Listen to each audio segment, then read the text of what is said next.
The chamber smelled like recycled air and old politics. Roan Adler had been in rooms like this before, high ceilings, cold light, hundreds of alien faces arranged in tiered seats like a theater. Audience waiting for something to fail. He had learned, over 20 years of representing Earth, that the Galactic Concord loved spectacle. What they did not love was surprise. He intended to give them both. He walked to the center platform without notes. He had memorized everything he needed to say, and he had decided, somewhere over the long transit from Earth, that notes would make him look like he was asking. He was not asking. The session moderator, a thin-limbed Lethani named Nas, confirmed the motion on record. Earth's formal application for permanent membership in the Galactic Concord. Third submission in 40 years. Roan began. He did not start with flattery. He did not list humanity's achievements, or technological contributions, or the trade volume Earth moved through. Concord's shipping lanes. He started with the wars. He named them. All of them. The ones that had scorched continents. The ones that had nearly ended the species. The ones that history books recorded in careful, ashamed language. He did not minimize them. He did not explain them away. He stood in front of 35 alien civilizations and said, plainly, that humanity had spent centuries trying to destroy itself and had failed. We are still here, he said. That is not an accident. That is a choice made again and again by people who had every reason to give up and didn't. A species that has survived itself is not a species you should fear. It is a species you should want beside you. The chamber was quiet for a moment. Then the murmuring started. Counselor Dreth of the Vorkai rose from his seat in the upper tier. He was broad-shouldered, gray-scaled, and had the particular confidence of a being who had never once in his life been told no by anyone he respected. He did not ask for the floor. He simply began speaking, and the room let him, because it always had. He played footage, Earth footage, compiled from human archives, from news records, from the long, ugly catalog of what humanity had done to itself and to the smaller worlds it had encountered in its early expansion, wars, weapons tests, the stripped surface of a moon that had once had something living on it before an Earth mining consortium arrived. This, Dreth said, is the species requesting a permanent seat at this table, not a temporary seat, not an observer position, permanent, with full voting rights on matters of galactic security. He let the silence sit. They cannot govern a single planet without conflict. We are expected to trust them with the galaxy. The laughter was not loud. It was the quiet kind, shared looks, small sounds, the diplomatic equivalent of a room deciding together that something was beneath serious consideration. Roan stood still through all of it. Speaker Nas watched him from the moderator's position. She had read his file before the session. She had expected someone defensive, or passionate, or desperate. He was none of those things. He stood the way a wall stands, not aggressive, not yielding, just present in a way that suggested it had no plans to move. The vote was called. The tally ran through the chamber's display in cool blue light. 31 against. 4 in favor. Nos marked the result in the official record. Earth's application. Denied. Again. Roan looked at the number for a moment. Then he looked at Dreth. He did not raise his voice. He did not gesture or point or lean forward with the kind of body language that signals a threat. He simply looked at the counselor the way someone looks at a door they have decided they will never use again. You have made a decision today, he said. So have we. He turned and walked toward the exit. Behind him, every member of Earth's diplomatic delegation rose without a word and followed. Not quickly, not dramatically. They walked out the way people walk out of a meeting they scheduled themselves and are choosing to end. The chamber filled with noise the moment the doors closed. Dreth made a comment that drew more laughter. Several delegates exchanged glances that said, clearly, that they expected Earth to come back in 10 years with another application and more footage of human progress and the same patient arguments. Nos did not laugh. She stared at the closed door and tried to name the feeling sitting in her chest. It was not fear exactly.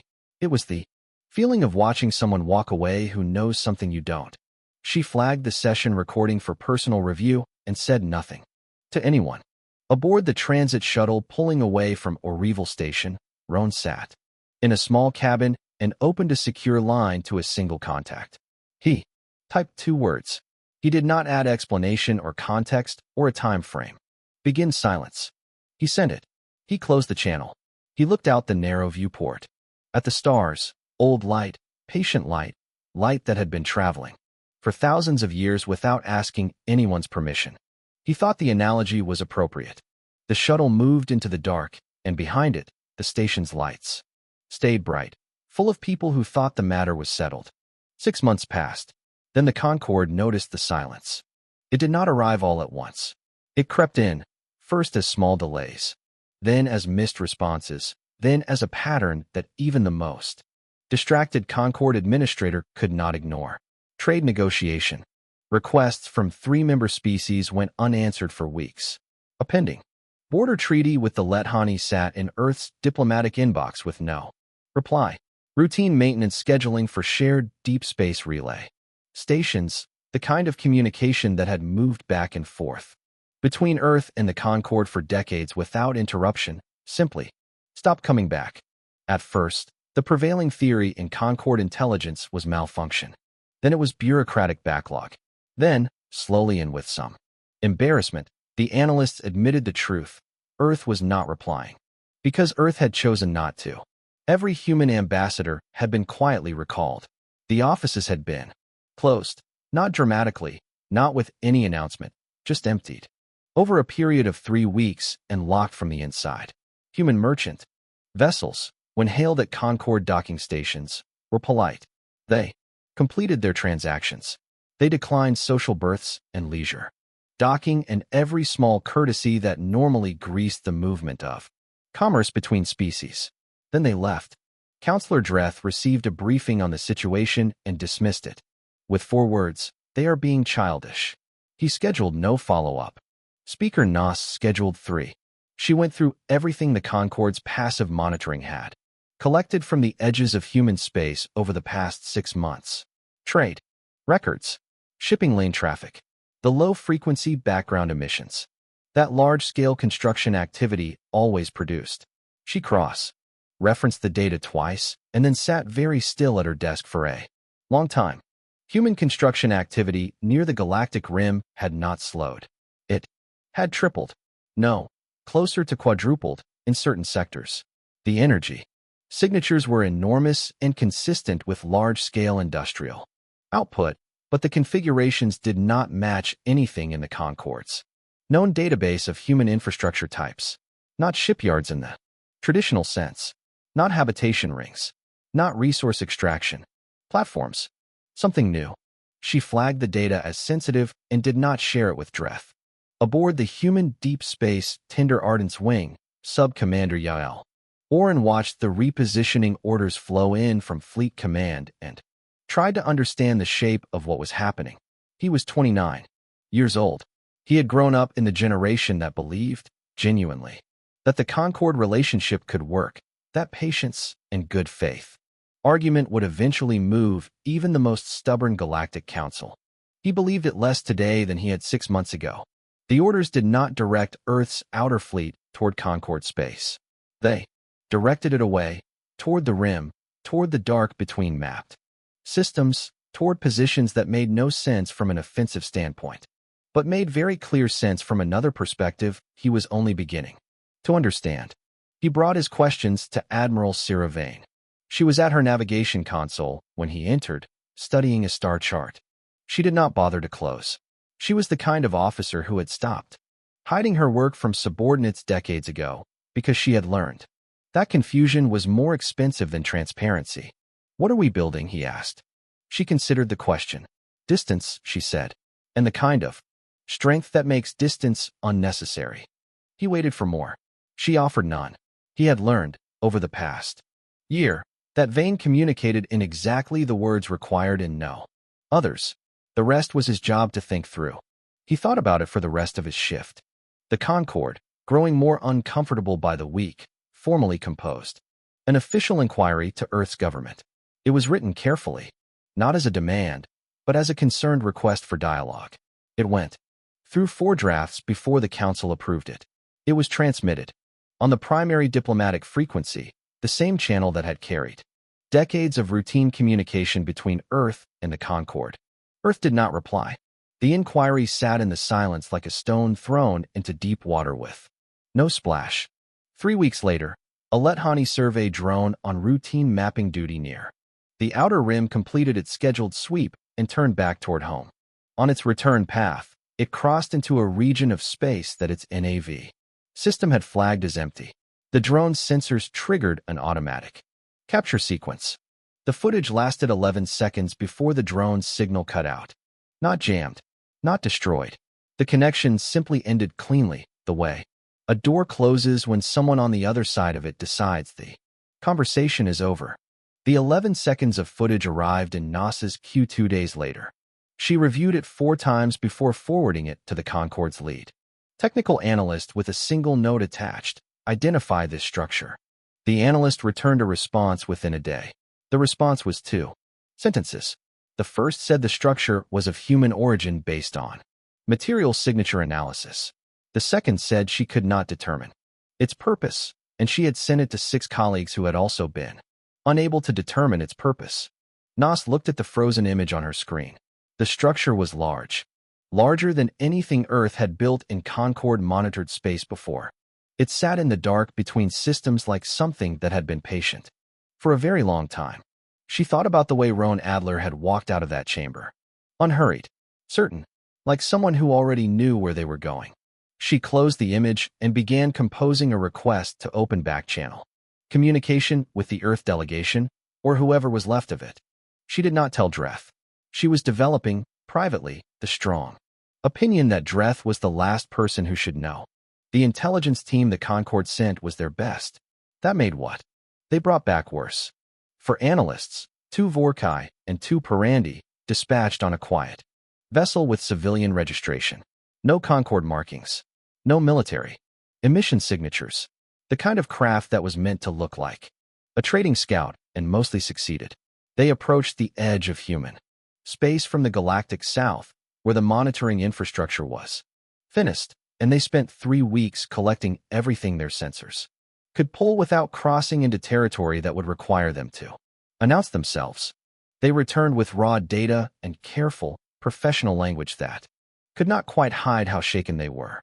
There were no battleships being massed, no weapon platforms, no staging grounds for invasion fleets.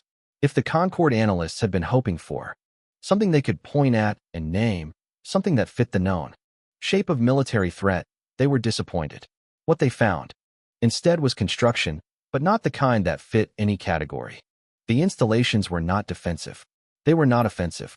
They were something that the lead analyst, after 3 drafts of her report, finally described as infrastructural in nature, and then added a note below that line in smaller text: unknown function, possibly communications related, possibly beyond current Concord technical understanding. She underlined the word possibly twice and then left it in because removing it felt dishonest. At Rim Station Ardent, Yoel Oren had settled into the rhythm of the work. He did not know the full picture. Vane had been deliberate about what each division saw, not out of distrust, she had told him once, but because the full scope of the project created a kind of gravity that could pull a person's thinking off course before they had done their piece of it. Better to know your work completely than the whole plan partially. Oren knew his piece completely. He oversaw the relay integration, the physical connection points between installations, the vast web of link structure that was slowly, patiently, being anchored between fixed points across an enormous arc of space. He understood that it was a network of some kind. He understood that it was large. He was beginning to understand that large was not the right word for it. He did his work. He asked fewer questions than he used to. The answers were starting to arrive on their own. Back in Concord space, Dreth had run out of patience for waiting. He convened a closed session of the security block, 11 species who had voted against Earth and remained aligned behind his argument that humanity was a managed risk that had slipped its management. He presented the intelligence team's report, carefully selected the sections that sounded most alarming, and excluded the sections where the analysts admitted they did not understand what they were looking at. The motion he proposed was a formal sanction. Earth classified as a non-cooperative entity. Trade restrictions applied. All pending joint agreements suspended. The bloc voted in favor, 18-0 among its members. The full Concord ratified it 28-7. The declaration was formatted, signed by the appropriate moderating offices, and transmitted to Earth on the primary diplomatic channel. 24 hours later, a response arrived. The chamber went quiet when the communication officer announced it. Dreth sat forward. Nos, watching from her seat, felt her hands go still. The response was not from a diplomat. The transmission header identified the sending system as Earth Diplomatic Routing, Automated Priority. Classification Service.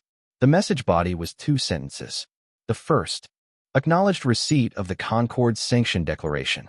The second, informed the Concord that all communications originating from Galactic Concord administrative addresses had been reclassified as non-priority routing, and that response times would reflect that classification going forward. Non-priority routing. Earth had sorted the Galactic Concord into its low-urgency inbox. Dreth stood up. He said several things that were translated without full accuracy by the Chamber's interpretation system, because the interpretation system had been calibrated for diplomatic language, and some of what Dreth said did not qualify. 3 days after the sanction declaration, Dreth authorized 3 Concord Border Patrol vessels to enter the outer boundary of human space and make a visible presence.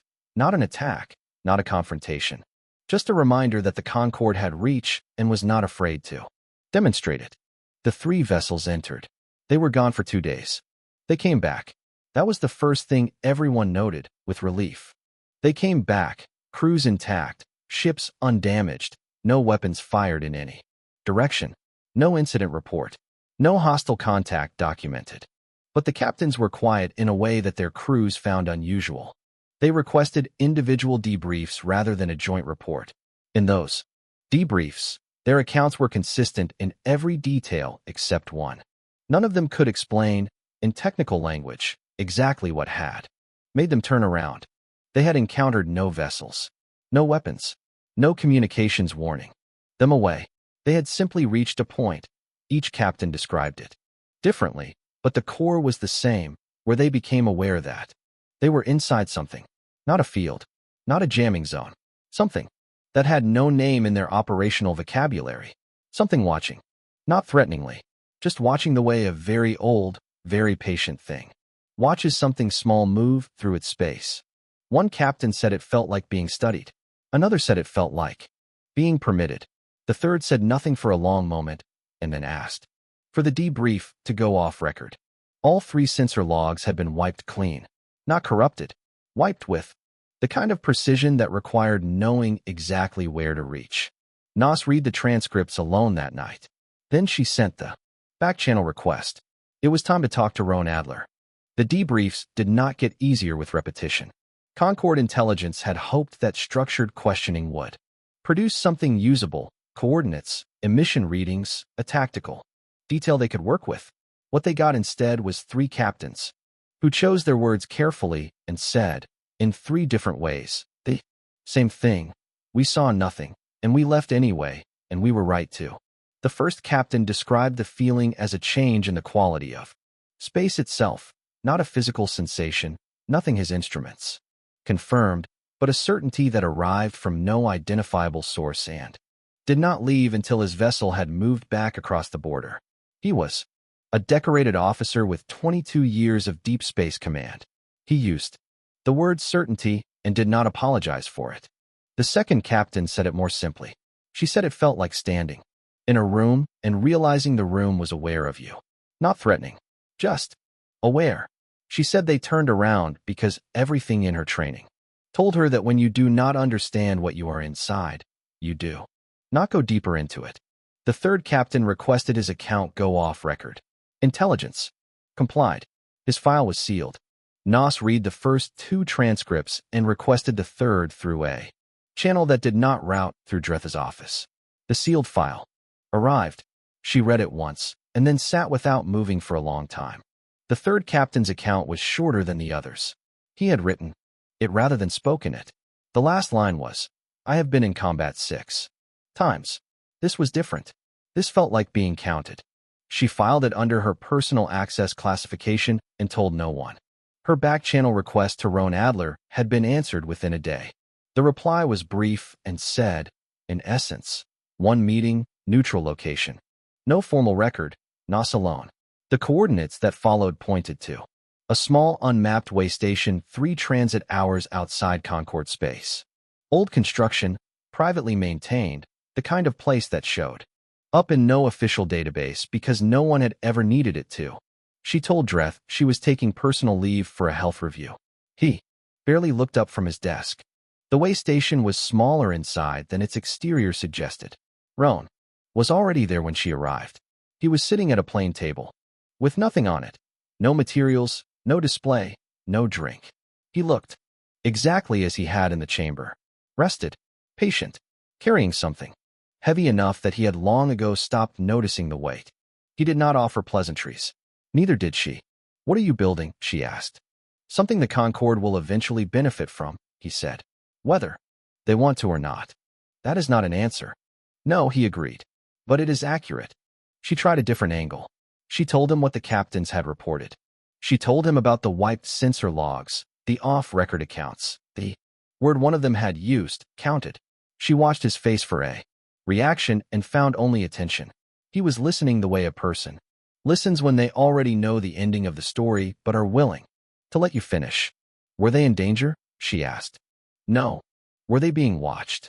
He was quiet for a moment. Then, "In the history of your species, has silence ever preceded anything good?" She did not answer. He had not expected her to. He told her nothing classified. He made no threats and offered no promises. He asked her what she thought the Concord would do if it understood fully what Earth was building. She said she thought the Concord would try to stop it. He nodded as if that was the answer he expected and said that was why the Concord did not get to know yet. She left the way station with nothing she could bring back to Dreth as intelligence. What she carried instead was a feeling she did not have. A word for something between respect and vertigo. At Rim Station Ardent, on the same day Nos was making her transit home, Admiral Vane finally gave Orin his full briefing. She laid it out in a single session. No dramatic framing, just data, maps, timelines, and a patient explanation of what the relay network was actually designed to do. It was not a weapon. It was not a communications system in any conventional sense. It was infrastructure, the kind that, once complete, would allow the projection of presence across the entirety of navigable space simultaneously. Not ships, not signals, something in between, something that had no name yet because nothing like it had existed before. Orin sat with it for a while. Then he asked how close they were to completion. Vane said, close enough that they were now testing subsections. He asked what that meant in practice. She said, "It means that next month, we will find out if it works the way we designed it to. And if it does, the conversation with the Concord changes entirely." He thought about the Concord chamber, about the vote, about Roan walking out like a door closing. He thought about Dretha's laughter. Not the sound of it, which he had only read in transcripts, but the shape of it, the easy confidence of someone who had never once been wrong about something they cared about. He thought about how that felt from the outside. Then he went back to work. It lasted 47 seconds. That was the number that appeared in every report afterward. 47 seconds during which every faster-than-light communication relay passing through human-controlled space went dark simultaneously. Not flickered, not degraded. Dark, the way a room goes dark when someone removes the light source rather than simply blocking it. 47 seconds, and then everything came back. Clean. No data loss. No corrupted transmissions. The signals that had been in transit, when the blackout began, resumed as if they had simply been held in place, waiting politely for permission to continue. 12 hours later, a short technical notice arrived at every Concord administrative address. It identified the sending party as Earth Infrastructure Authority, Outer Rim Division. It explained that a calibration test of new relay infrastructure had produced an unintended interaction with adjacent communication systems. The Interaction had been corrected. Future testing would account for the interference pattern. The notice was 3 sentences. It did not apologize. It informed. The Concorde's response took approximately 4 hours to organize itself into something coherent, because for the first 4 hours no one could agree on what had just happened or what category it belonged to. Dreth called it an act of war. He presented this position loudly, at length, and to a room that was increasingly less willing to agree with him. The problem with the act of war framing was that nothing had been damaged. No one had been harmed. The relay systems had gone darkened, come back, and the only evidence of what had caused it was a polite technical notice from Earth that read, in tone, the way a maintenance crew reads when they are informing a building's residents that the elevators were temporarily offline. The Concorde's technical division worked through the night. Their conclusion, delivered the next morning to a closed session of the full council, was precise and devastating in its simplicity. Earth's infrastructure, whatever it was, now occupied a physical and operational position relative to the galaxy's existing communication network that was not, in their best assessment, accidental. Whether or not Earth had planned the 47-second blackout, they could reproduce it deliberately at any time they chose. Every war game model in Concorde strategic planning was now wrong. Not outdated, wrong. The assumptions that had underwritten galactic security planning for generations had been built on the premise that no single species could establish unilateral influence over shared communication infrastructure. Earth had just demonstrated that the premise was no longer true. Dreth's coalition, which had held together through months of economic sanctions and procedural maneuvering, fractured in 2 days. Not dramatically. There were no public defections, no speeches. Just a series of quiet requests from member species to open separate dialogues with Earth through whatever channels Earth was willing to use. 3 species sent requests through trade contacts. 2 sent them through scientific exchange programs. 1 sent an unofficial envoy to a neutral station and simply waited. None of them told Dreth. Nos watched the coalition fall apart from her seat and felt something she would later describe in her notes as complicated relief. She submitted a formal motion to reopen Earth's application for permanent Concorde membership. Dreth blocked it through procedural objection. Before it could reach a vote, she resubmitted it through a different committee pathway. He blocked it again. She found a third route. The vote, when it finally reached the floor, was 18-17 in favor of reopening. Dreth had blocked the motion, but the margin told the real story. 3 months ago, the vote against Earth had been 31-4. Vane received the vote result in her daily intelligence summary and read it without expression. She was standing at the observation window of Ardent Station's upper deck, looking at the network of installation lights spread across the dark below. The test had gone better than projected, not by a small margin, by enough that the engineering team had spent 2 days verifying the results before submitting them, because the numbers looked wrong until you understood that they weren't. Oren came to find her when the summary came through, because he had seen it in his own feed and wanted to read her reaction. She did not have one he could identify. "Is this what winning looks like?" he asked. She was quiet for a moment, watching the lights. "This is what patience looks like," she said. "Winning comes later. Or it doesn't need to. Either way." He thought about that. He looked at the lights too, the long arc of them, the steady, cold brilliance of something built over years through silence and purpose and refusal to be hurried. He was beginning to understand. Roan Adler sent his first official communication to the Galactic Concorde. In over a year, it arrived through the primary diplomatic channel.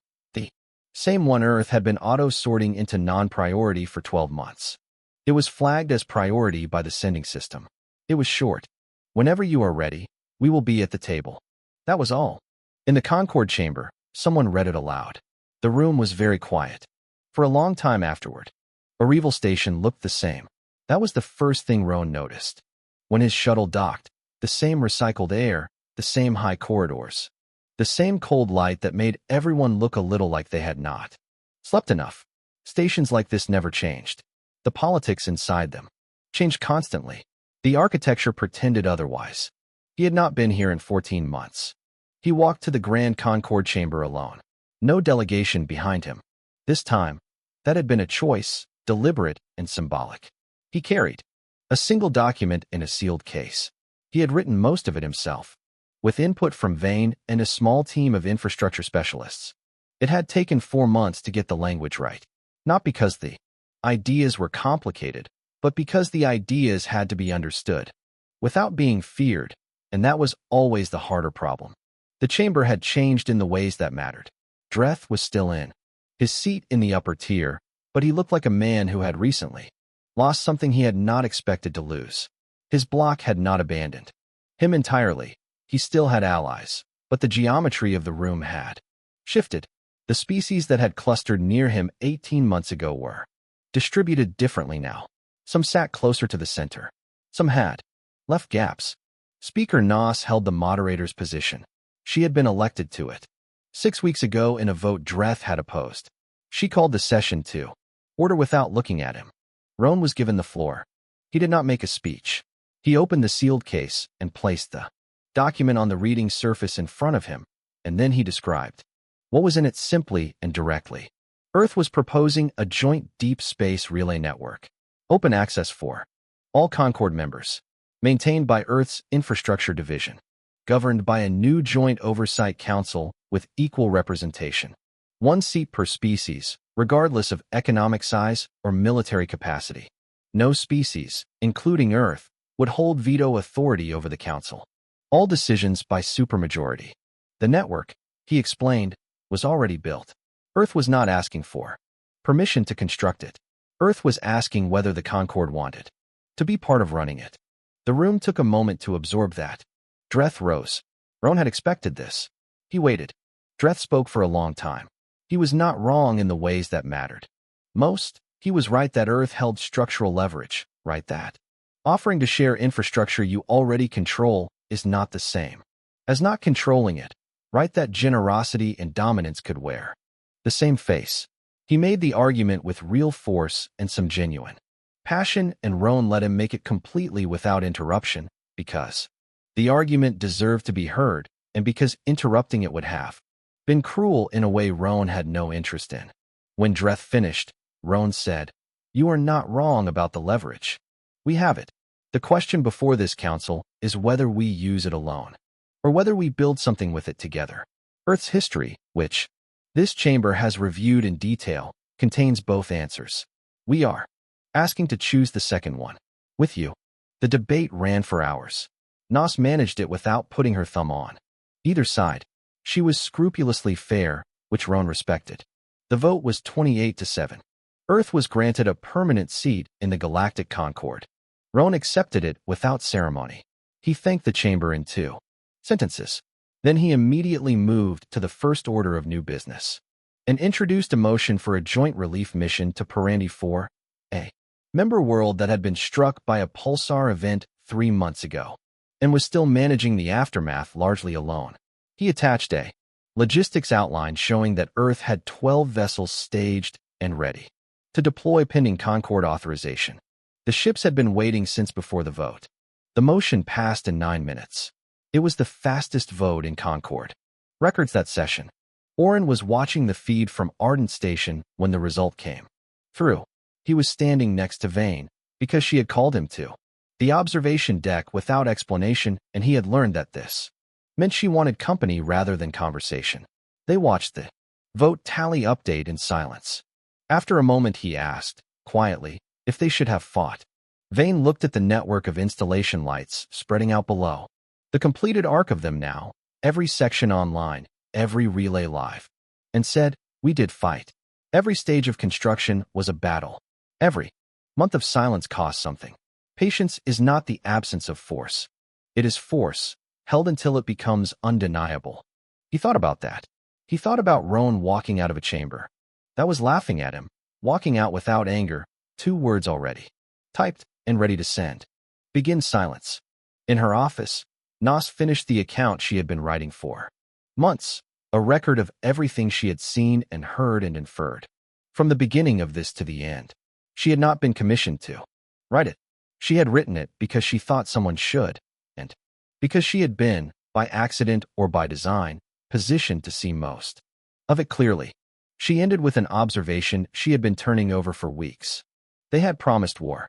What they delivered was something the galaxy had no word for. A power so complete it had no need to prove itself. The stars had gone silent so that something stronger could speak.